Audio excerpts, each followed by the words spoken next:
turn there.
Live from NPR News in Washington, I'm Jack Speer. A Wisconsin court has set bail for the man who's accused of driving an SUV into a holiday parade in Waukesha, Wisconsin at $5 million. Member station WWM, Susan Bentz reports the attack killed 6 people. The alleged driver of the vehicle, Darrell Brooks Jr., faces 5 counts of intentional homicide, and prosecutors report another victim, a child, died Tuesday. Court Commissioner David Herring says the $5 million bail is appropriate. It's extraordinarily high, but it's an extraordinarily big case. It's an extraordinarily serious case with an extraordinary history of this gentleman.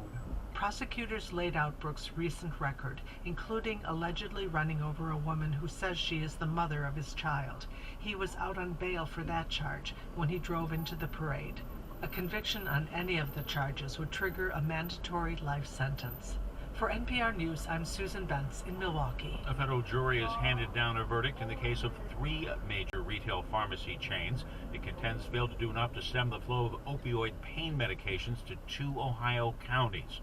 The verdict against CVS, Walgreens, and Walmart, setting the tone for city and county governments looking to hold pharmacies responsible for their role in the nation's opioid crisis, which has claimed the lives of 500,000 Americans over the past 2 decades. In one Ohio county alone, 80 million prescription painkillers were dispensed between 2012 and 2016. That's the equivalent of 400 pills for every resident.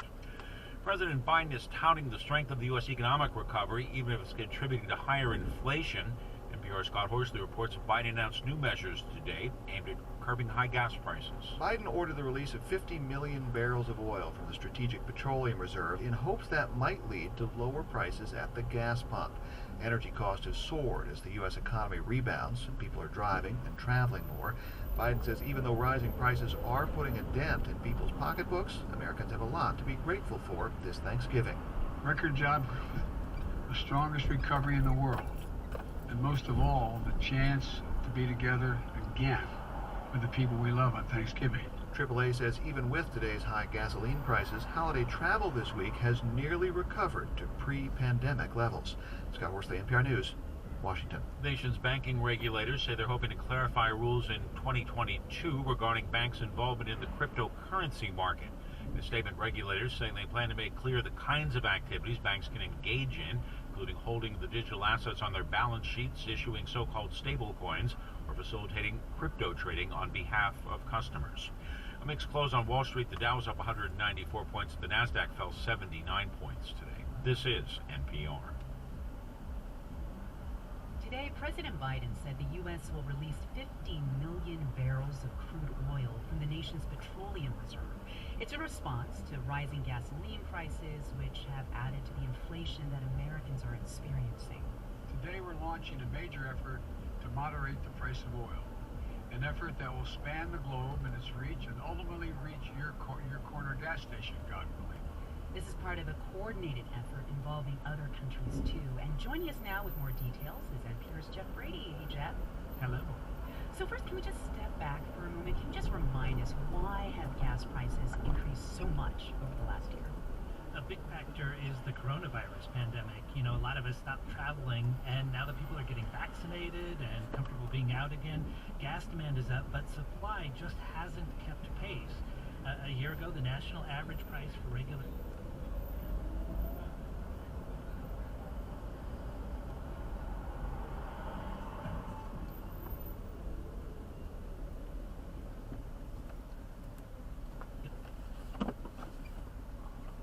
gas was $2.10 a gallon, and now it's $3.40, more than 50% higher. Democrats are worried going into the midterm elections next year, so the administration wants to be seen as responding to an issue that's costing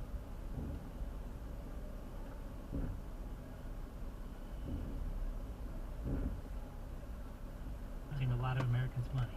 So can you explain what exactly is the White House doing here?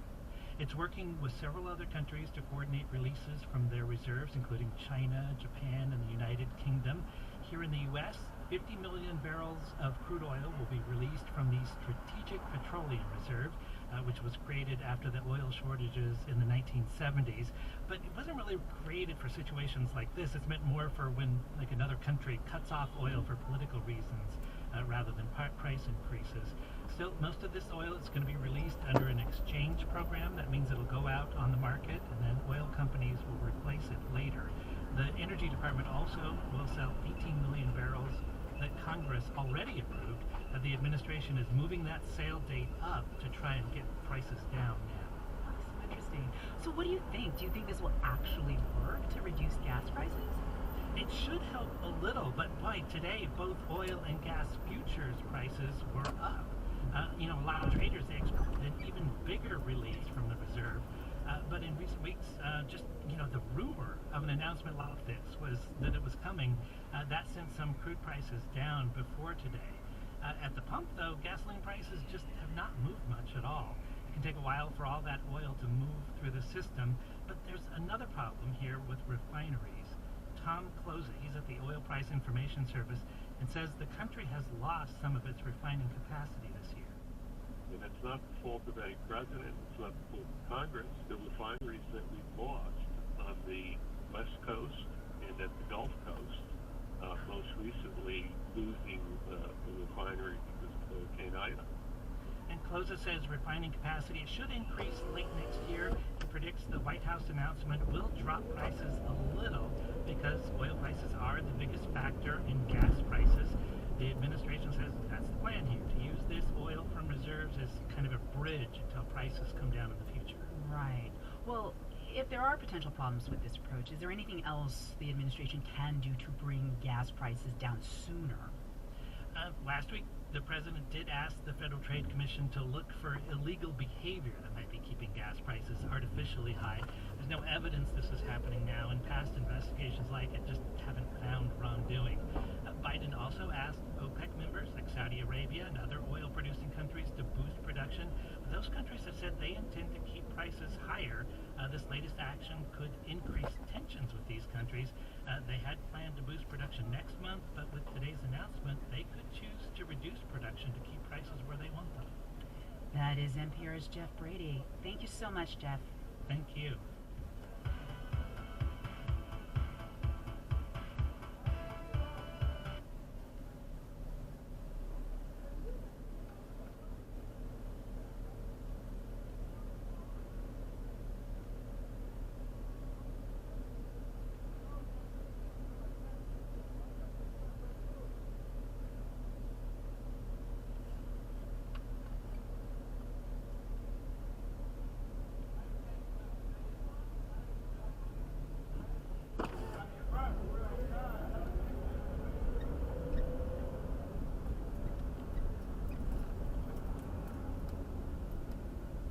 This message comes from NPR sponsor HomeTap, the smart new way to access your home's equity without a loan. Receive cash in as little as 3 weeks to pay off debt, fund renovations, and more. No monthly payments, no interest. Get a personalized estimate at hometap.com/NPR. Hey, NPR Politics. This is Megan. I'm a Seattle expat who lives in the very flat Midwest, home visiting my parents and gazing at the beautiful Olympic Mountains. I'm about to dip my toes into Puget Sound for the first time in more than 3 years. This podcast was recorded at 1:29 p.m. on Tuesday, the 23rd of November. Things may have changed by the time you hear it. Okay, enjoy the show. I look forward to dipping my toes in the Pacific for the first time in nearly 3 years, very soon. That sounds lovely. Love family gatherings. Hey there, it's the NPR Politics Podcast. I'm Tamara Keith. I cover the White House. And I'm Domenico Montanaro, senior political editor and correspondent. And we have a difficult topic today. For the first time, drug overdose deaths in the United States surpassed 100,000 in the span of just 1 year. That's more Americans dead from overdoses than car crashes and gun deaths combined. And that's been driven largely by the rise of opioids in this country. NPR's Brian Mann covers this for us, and he's here to talk us through it all. Hey, Brian. Hey, guys. Thanks for having me on. Yeah, we're really glad to have you here with us because you are the expert. You are so immersed in this. for better or for worse. And we just got this report from the CDC last week about the number of deaths. Why are these numbers so high? Yeah, these really are terrifying numbers. Over 100,000 people dying in a 12-month span. And really, it's driven by a couple of things. First, there's just been this explosion of this very deadly form of opioid called fentanyl. It's a synthetic opioid that's really powerful, comes usually in from Mexico, Mexican drug cartels that are also shipping in really powerful methamphetamines. And these drugs, both separately and taken together, are just extremely dangerous. Some people talk about this being a poisoning of the street drug supply, so that people who were once, able to maintain their addiction and to sort of live with this illness, these days it's one shot of heroin, one pill that you think is OxyContin, and you can be dead. So it's a whole new world, and a much more dangerous world out there than it was just a couple years ago. So Brian, when you talk about fentanyl and it being synthetic, and how it's a more dangerous world, if someone's thinking about, they had back pain, they went to their doctor, they're prescribed something, is this people going off-label and trying to get something to get more, and the fentanyl is, sort of laced into what they think they're getting, or are people seeking out fentanyl on its own?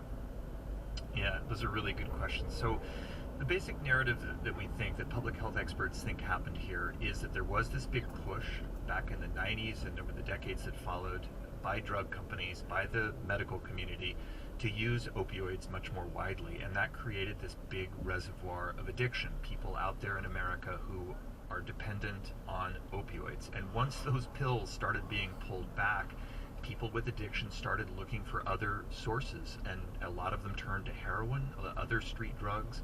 And now what these Mexican drug cartels have found is that the cheapest thing that they can produce is this synthetic fentanyl. It's cheap to make, it's easy to smuggle, and increasingly what we're seeing is that they're lacing it into these other drugs, in part to get people even more addicted.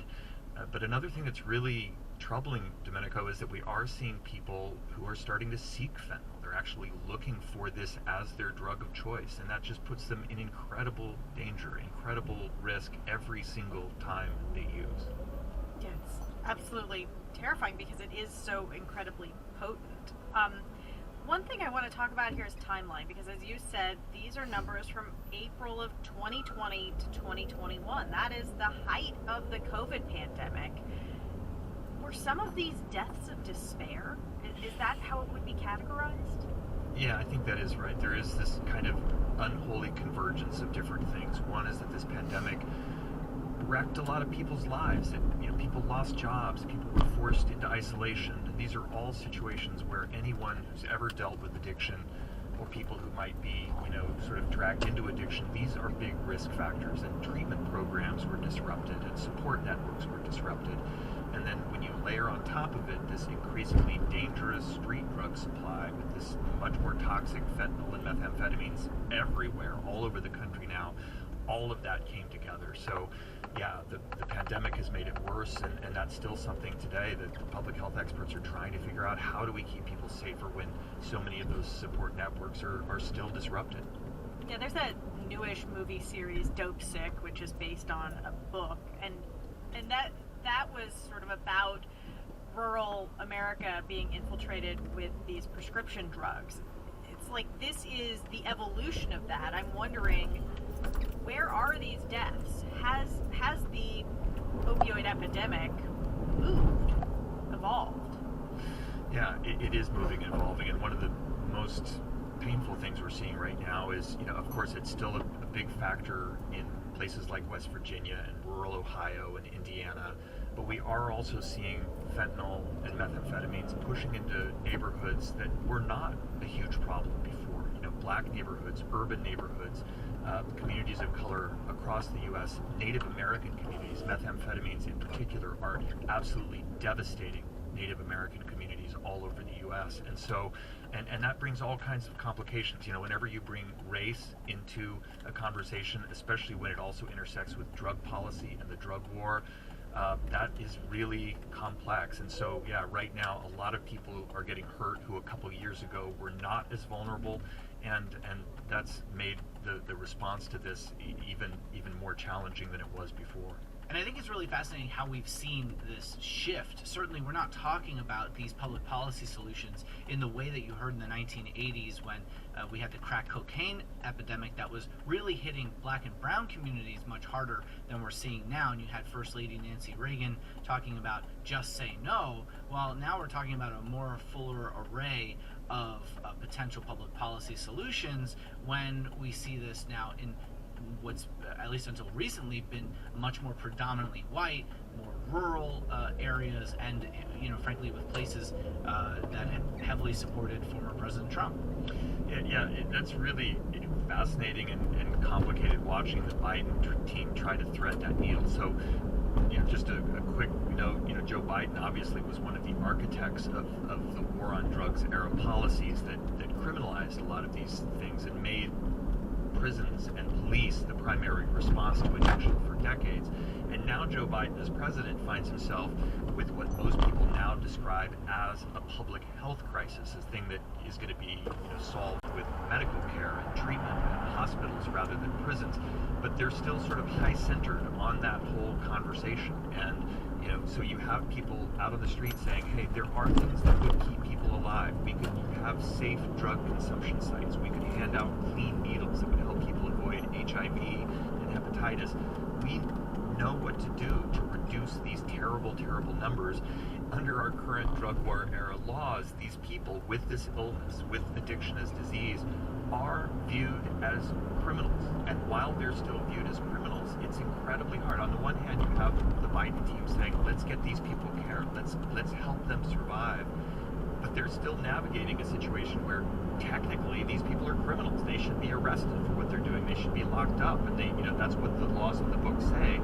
And so they're trying to juggle the legacy of these laws that are a criminalization model with this new thing that they talk about, which is harm reduction. And so far, those two things just keep bouncing off each other in a way that, leaves them, again, looking like they're playing catch up. All right, we are going to take a quick break, and when we get back, more on possible solutions to this problem. Support for NPR and the following message come from Kicking Horse Coffee. What is good coffee? For starters, at Kicking Horse Coffee, they believe good coffee is roasted right in the Rocky Mountains, pretty near the middle of nowhere.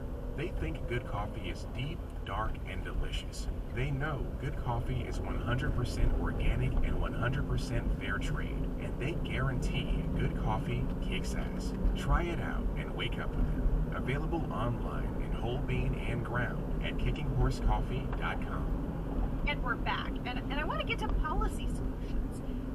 What is in place now, and what is being discussed that could try to reverse this really terrible situation?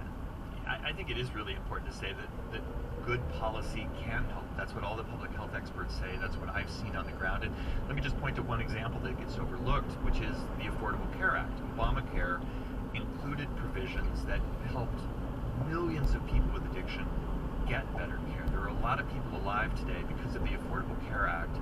What's challenging, as we've been discussing, is that there is this counter-narrative, this kind of tough on crime, we're tired of people slumped on street corners. And so that's the real issue here, is that the public health experts, the doctors, the scientists, they keep coming forward and saying, just like we did with the pandemic, we looked for what are the solutions, wearing masks, getting people vaccinated. Well, there are similar strategies now that could keep, these numbers below 100,000 every 12 months and keeping these numbers from rising. But a lot of those have just so far proved, unacceptable, politically unacceptable to the Biden team. Definitely. I think the White House is trying to balance public opinion here, as they do on every other subject that we can think about. But when you hear Brian talk about some of the potential policy solutions, I think there's a very different way that people think about, for example, clean needle exchanges, which have become much more acceptable as a public policy, although not everywhere. But if you talk about something like safe consumption centers, what we're talking about is allowing people to do drugs when fentanyl isn't being filtered into them so that they don't die, don't overdose.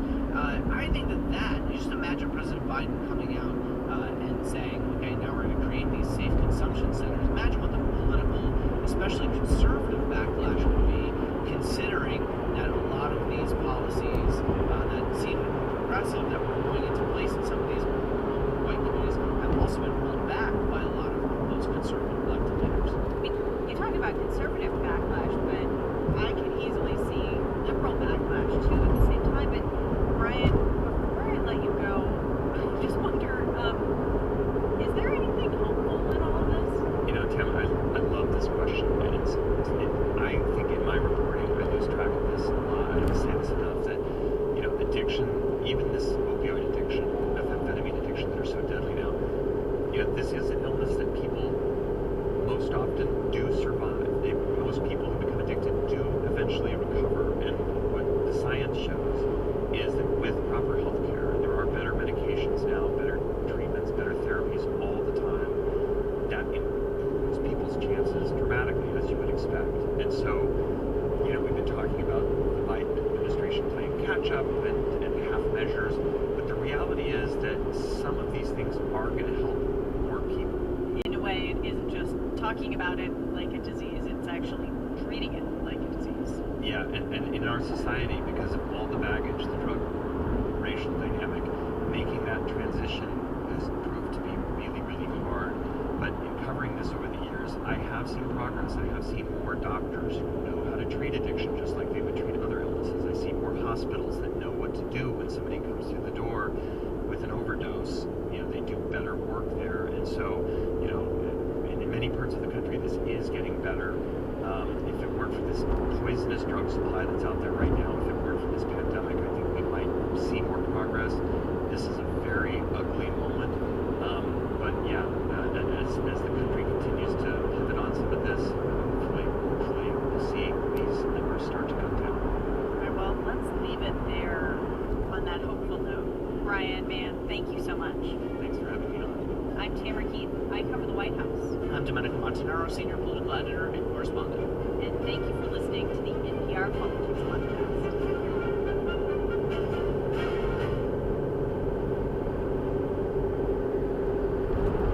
This message comes from NPR sponsor Webflow, empowering designers to build custom websites in a visual canvas without the need for code. It takes the pressure off of engineers so that marketing and design teams can manage your site faster. Webflow, the modern way to build for the web. Support for NPR. The following message comes from YouTube. Never wonder how creators like what they say and plan to turn their passions into businesses, or how instructional and fitness creators like the Fitness Marshal are able to monetize their YouTube channel. Tap listen now to hear the trailer of The Rise of the Creator Economy, a new 5-part podcast hosted by Brittany Bruce that takes listeners behind the scenes of YouTube creators.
seconds, struggled with the dark feelings Tony Soprano awakened in him. Rocco, already famous for playing Karen Hill in the film Goodfellas, tried to warn him.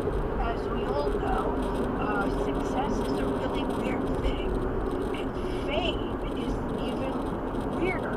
So I don't think Jimmy was ready for that, and of all of us, I believe he was least aware.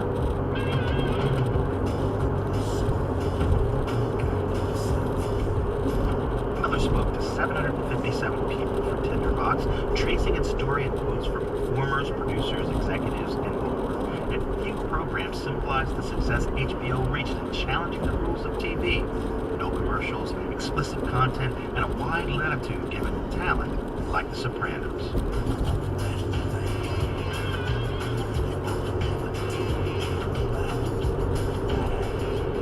Rocco reveals she loved working with HBO, but hated how her character left The Sopranos. In her final scene, she's basically had Dr. Melfi give up on Tony Soprano. I don't think I can help you. What are you talking about? I've only missed 3 appointments since we had that heart-to-heart. Go ahead. Tell me again. I sound like your wife. The shoe fits. I was hurt. I felt that after all those years, that was not really the ending I was hoping for Tony and Melfi. Tinderbox also explores some of HBO's missteps, including passing on the chance to make Mad Men, Breaking Bad, and The Crown, while letting Netflix outbid them for what became the streamer's flagship original series, House of Cards. Miller, the author, says HBO offered to make a pilot of the show. Netflix bankrolled 2 seasons of episodes up front. Well, listen, nobody bats 1,000. You know, that's one of the first big examples of like, wait a second, Toto, we're not in Kansas anymore. There's a whole new playing field. And so HBO was just ill-equipped to compete with Netflix at that point. For decades, HBO has found success as a premium cable channel, revolutionizing TV by airing programs other outlets would never touch. But now, Miller says, it faces competition with streaming platforms breaking the rules in their own ways.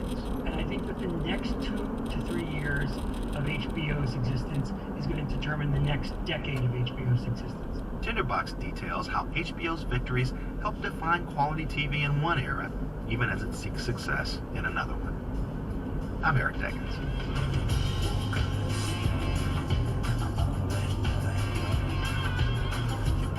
A lot of car companies are racing to be the next Tesla, but right now 2 little-known startups are at the front of the pack. Rivian and Lucid are each worth more than Ford right now, even though they've only made a few hundred vehicles.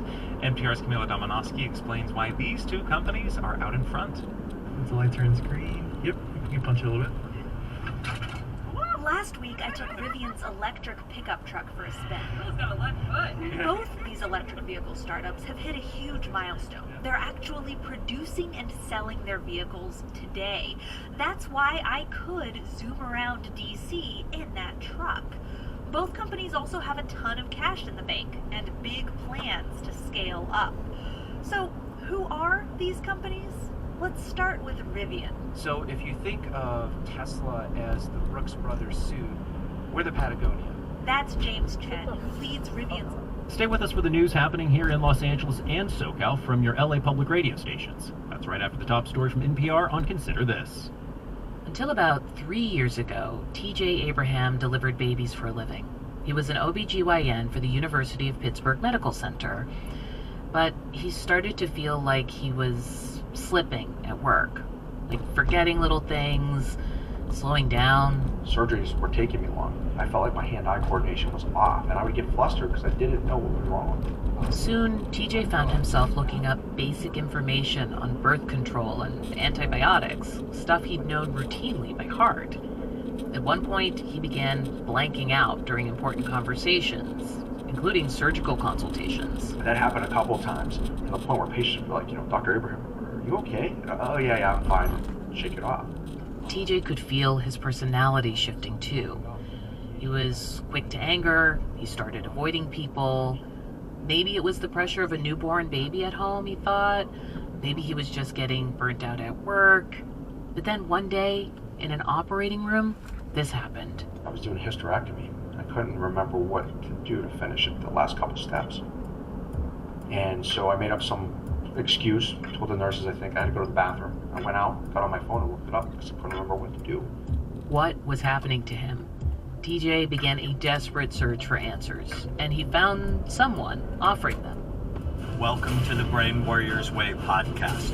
I'm Dr. Daniel Amen. A doctor with a podcast, a flashy website, a clinical practice, an empire of products promoting brain health. Use the code podcast10 to get a 10% discount on a full evaluation at amenclinics.com. For TJ, the clinic offered hope of relief, but at a cost. I'll be honest with you, I wouldn't want to pay any money to get somewhat of my life back. This episode, the second part of a special report from NPR's investigative team about everyday people who believe they might have a fatal brain disease, people who are turning to remedies that are dubious at best. It's Consider This from NPR. I'm Audie Cornish, and it's Tuesday, November 23rd. This message comes from NPR sponsor Webflow, empowering designers to build custom websites in a visual canvas without the need for code. It takes the pressure off of engineers so that marketing and design teams can manage your site faster. Webflow, the modern way to build for the web. This message comes from NPR sponsor Jobs Ohio. Ohio's business-friendly climate and people-friendly quality of life make it an ideal environment for new and growing businesses to thrive. Visit ohioisforleaders.com to learn more. It's Consider This from NPR. TJ Abraham, the Pennsylvania OBGYN we just introduced to you, is part of a quiet population of people who are afraid they have CTE. That's the fatal brain disease that's been diagnosed in many former pro football and hockey players. But these people have never played pro sports, and many, like TJ, are turning to dubious treatments for a disease that can't even be diagnosed until after death through an autopsy of the brain. TJ Abraham told his story to NPR's Sasha Pfeiffer. She picks it up from here with what happened next, after TJ ducked out of a surgery that he couldn't remember how to complete. After that incident, TJ Abraham left his job and embarked on a lengthy medical odyssey to try to figure out what was wrong with him. He saw many doctors, tried multiple prescription drugs, went to several treatment centers. He was told he may be bipolar, or have a brain tumor, or a personality disorder, or CTE, chronic traumatic encephalopathy, an Alzheimer's-like condition. But none of that was conclusive, and he often felt brushed off or misdiagnosed. So eventually, he tried something very different. Welcome, everybody. We're so thrilled that you've joined us again. He flew to Southern California to a controversial private brain clinic. This week we're going to talk about one of those common things we see here at Amen Clinics that completely shocked me as a psychiatrist. That's Dr. Daniel Amen on his podcast. He's a televangelist-like psychiatrist and self-described brain health expert who started a nationwide company called the Amen Clinics. It touts its non-traditional approach and attracts thousands of people afraid they have CTE or other types of brain problems and dissatisfied with conventional doctors. But many mainstream physicians say it operates in the gray zone between legitimate medical care and what they call pseudomedicine. You're having a little bit of patchy decreased blood flow across your cortex. That's Amen Clinic's medical director, Dr. Robert Johnson, in summer 2018, showing TJ Abraham a scan of his brain. He says it shows low blood flow that could be related to his symptoms. Abraham taped his appointments so he could re-listen to them later, and he and Dr. Johnson gave NPR permission to air them. So one way you can think of temporal lobes is temper lobes. Okay. All right. So a lot of times this shows up as crankiness, irritability, lots of patience, anger, impatience, frustration tolerance. Okay. So this is a big factor, right? Okay. And this is really unusual for someone your age. Right. They talk about why Abraham, a man in his 40s, could have low blood flow in his brain. The kind of things that can cause these changes typically fall into 4 or 5 categories. One is head injury, right? No surprise, right? Correct. It's no surprise because CTE is believed to be caused by repeated head trauma, and Abraham has a history of that. He played Division I football at Duquesne University. He also played ice hockey, and he once had a bad fall that knocked him unconscious. Dr. Johnson tells him CTE can only be diagnosed through an autopsy, but his head injuries are probably a major cause of his problems. They talk about how Abraham could make his brain healthier. Are you on turmeric? No. Should I get on that? Yeah, why don't we do that? We have one here that's really super pure. Okay. Dr. Johnson says the spice turmeric can be beneficial for the brain. It's sold relatively inexpensively at most grocery stores, but the Amen Clinic sells a 60-capsule bottle for about $45. He runs through a long list of other suggestions, from exercise and healthy eating to much less common treatments. You know what neurofeedback is? You know what TMS is? Transcranial magnetic stimulation. No. Meditation, prayer. There's an app I want you to try. There's some people using stem cells. You come back to that memory powder. Memory powder is a dietary supplement made by Amen's company and basically has the ingredients of a multivitamin. Dr. Johnson says it helps with what he calls memory permanence. It costs about $115 for roughly 6 ounces. I'll be honest with you, I wouldn't want to pay any money to get somewhat of my life back. Dr. Johnson also recommends a sleep study and hyperbaric oxygen therapy. I'm going to boil all this out in the report, Okay. so don't worry about remembering. And I'll get that report? Yeah, and I'm going to... So you're going to have like a 20-page report when you leave today? Okay. Our group considers it kind of a joke when we get those reports. William Barr is director of neuropsychology at New York University's School of Medicine. When you look at them from an informed clinical angle, there's nothing that's really scientifically supported in them. It's slick, it's nice, but there's not scientific support. He said it's not surprising some Amen Clinic's recommendations make patients feel better because they're common sense tips for healthy living. It's not like he invented the Mediterranean diet. And when it comes down to it, good life habits are the things that come out. Sleep, good diet, and exercise. The thing is, those are free. But an Amen Clinic's visit can cost thousands of dollars plus travel costs, and patients pay out of pocket. In return, they get a lengthy consultation and the promise of an innovative brain-body approach. Dr. Julian Bales, a prominent neurosurgeon who has also had financial stakes in the brain health industry, says Amen has, quote, helped out thousands of patients. You know, so many CTE sufferers or people who think they have CTE need an empathetic, knowledgeable, experienced psychiatrist, and that's him. So I admire the work he's done.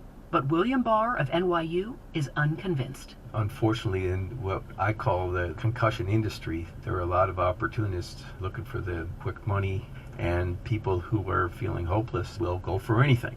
Dr. Amen is well aware of his reputation in many medical circles. A long time ago, I just stopped listening to the haters. And the fact that standard medicine doesn't love me, well, I don't much love them. So it's sort of fair. Amen told me he's, quote, practicing psychiatry in an exciting new way by looking inside people's skulls using brain scans called SPECT, although other doctors dispute their value. Amen also told me he'll suggest almost any treatment if he thinks it might help, from medicine to marital therapy, and he defended making money from his product line. You know, I often say if there's no margin, there's no mission. And we're very proud of everything we sell. Amen said some patients tell him he's their last hope, and he said his critics don't understand that he's ahead of his time. You know, I go back to Machiavelli. He said if you do something different, people are going to hate you for it. And I'm sort of okay with it, because I have the stories of transformation. In early 2019, about 6 months after his first Amen Clinic's visit, TJ Abraham returned for a follow-up. Let me show you a screen. He and Dr. Johnson reviewed fresh scans of his brain. Quite a bit better, actually. All right, look at this. Your temporal lobes, actually, look how much better those look. Yeah. Okay. That's good. That's a good thing. And then your frontal lobes was kind of a wash. But really, overall, this is a much healthier looking brain. And that's just from me doing the therapy, you think? And the therapy, okay. the weight loss, the exercise, the cognitive rehabilitation. So what I'm doing is working. Yeah, so it's working. Abraham told me later his Amen Clinic's experience was validating. When you see that your personality has changed drastically and you are now doing things that are not characteristic of you, and then you see a brain scan that shows damage in the areas that you know are causing this, it all made sense. But Dr. Stephen Hyman, director of psychiatric research at the Broad Institute of MIT and Harvard, says these scans can be interpreted differently by different doctors and have little value in diagnosing or treating CTE. People who are desperate are vulnerable to snake oil, and this has all of the look and feel of a clinic that's preying on people's desperation. What the Amen clinics do may not be illegal, he said, but exploits frightened, vulnerable people and regulatory loopholes. The FDA, for example, doesn't regulate the brain health products that doctors prescribe. Hyman said many patients concerned they have CTE invest time and money in questionable treatments for a disease that has no approved remedies. But equally as problematic is they're not getting diagnosed with potentially treatable, more common illnesses like depression that might be posing in their minds as CTE. But the suggestion they're simply depressed makes many people who fear they have CTE give up on standard doctors. They often feel like pharmaceutical guinea pigs, put on one antidepressant after another. TJ Abraham said one doctor implied he was faking his symptoms. People want to dismiss it, or they want to say it's psychiatric, or they want to say it's life stress. I don't think the mainstream, I don't think these big academic institutes have a clue what to do with people that maybe possibly have CTE. TJ Abraham left his Amen Clinic's follow-up appointment feeling hopeful. Then the pandemic hit, and I didn't talk to him for more than a year. Talking about our hair is... Support for NPR and the following message come from YouTube. Ever wonder how creators like Lily Singh or Emmy Maid turned their passions into businesses? Or how instructional and fitness creators like the Fitness Marshal were able to monetize their YouTube channel? Tap Listen Now to hear the trailer of The Upload, The Rise of the Creator Economy, a new 5-part podcast hosted by Brittany Luce that takes listeners behind the scenes with YouTube creators who have built their businesses on and off the platform. Hey, shortwavers, we have reached a milestone. Today is our 500th. Podcast supporters include Picasso, providing the modern way to buy, own, and enjoy a second home through real estate co-ownership, not a resort timeshare. Picasso manages the home while you own it. Current listings at pacaso.com. What's happening on NPR podcasts? More neighborhoods and more perspectives. The more of the world that you hear, the more you hear the world as it really is. NPR podcasts. More voices, all ears. Find NPR wherever you get your podcasts. It's Tuesday, November 23rd. I'm Nick Roman with the afternoon edition of the LA Report from KPCC and LAist. Here are the stories we've been following today. The LA City Council today sent its Homelessness and Poverty Committee a measure to ban camping in public areas in the city if shelter has been offered first. San Pedro area Councilman Joe Buscaino wanted that measure placed on the city ballot next year and not handed off to a council committee. San Fernando Valley Councilman Paul Krikorian says a committee discussion first is the right way to go. The questions that we all have about how this works should at minimum be debated in a committee where we can take public input.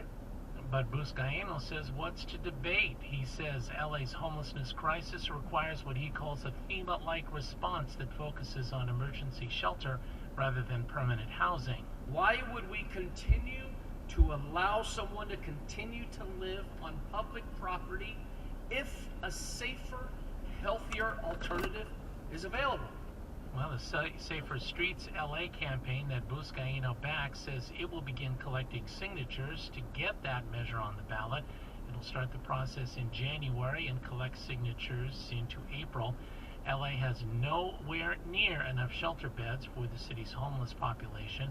Mayor Eric Garcetti says he doubts a camping ban would work without giving people on the streets a place to go. Police in Pasadena are looking through surveillance video for clues into last weekend's death of a 13-year-old boy hit by a stray bullet fired outside his home. Iran Balvaneda was playing video games in his bedroom at the time. His cousin Maria says Iran was a freshman and an excellent student at Blair High School in Pasadena. She says she will miss everything about him. His kindness, his sweetness. Whenever he would see us, he would wave at us hee hee. And then he'll run away, and then he'll come back. Maria Balvaneda says the family would typically get together this week for a big Thanksgiving meal.